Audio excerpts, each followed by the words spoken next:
അങ്ങനെ ലാലേട്ടൻ്റെ ദേവദൂതൻ റിലീസ് ചെയ്തത് ഇന്നലെയാണ്, 26-ാം തീയതിയാണ്. ഗംഭീര അഭിപ്രായമാണ് ചിത്രത്തിന്.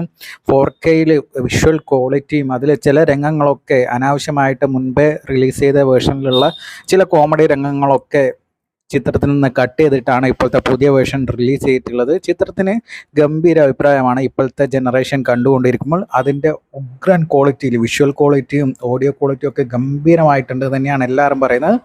അതുപോലെ തന്നെ ചിത്രം 80 തിയേറ്ററുകളായിരുന്നു റിലീസ് ചെയ്തുകൊണ്ടിരുന്നത്. അത് 1, 2, 3 ഒക്കെ ഷോ വെച്ചിട്ടാണ്. എന്നാലും പല തിയേറ്ററുകളിലും ഹൗസ്ഫുൾ ഷോകളും നിയർ ടു ഹൗസ്ഫുൾ ഷോകളുമായിരുന്നു നടന്നുകൊണ്ടിരുന്നത്. ഇപ്പോഴിതാ ഇന്ന് തൊട്ടിട്ട് ചിത്രം 100-ന് മേലെ തിയേറ്ററുകളിലേക്ക് റൺ ചെയ്യുന്നുണ്ട്.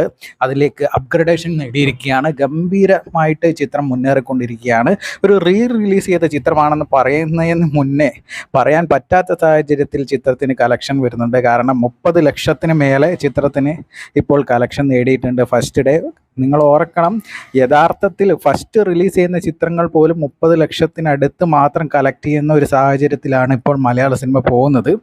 അപ്പോഴാണ് ചുരുക്കം ചില ചിത്രങ്ങൾ മാത്രമാണ് ഗംഭീര കളക്ഷൻ നേടുന്നത്. അപ്പോഴാണ് ഒരു റിലീസ് ചിത്രം ഇപ്പോൾ 30 ലക്ഷത്തിന് മേലെയൊക്കെ കളക്ഷൻ ചെയ്ത്, അതും 80 തിയേറ്ററിൽ റിലീസ് ചെയ്തിട്ട് 1, 2 അല്ലെ 3 ഷോ ഒക്കെ വെച്ചിട്ട് ഫുൾ റെഗുലർ ഷോ ഇല്ലാതെ തന്നെ ചിത്രം 30 ലക്ഷത്തിന് മേലെ കളക്ട് ചെയ്യുന്നത്. എന്തായാലും ചിത്രം ഇപ്പോൾ നല്ല രീതിയിൽ മുന്നോട്ട് പോയിക്കൊണ്ടിരിക്കുകയാണ്.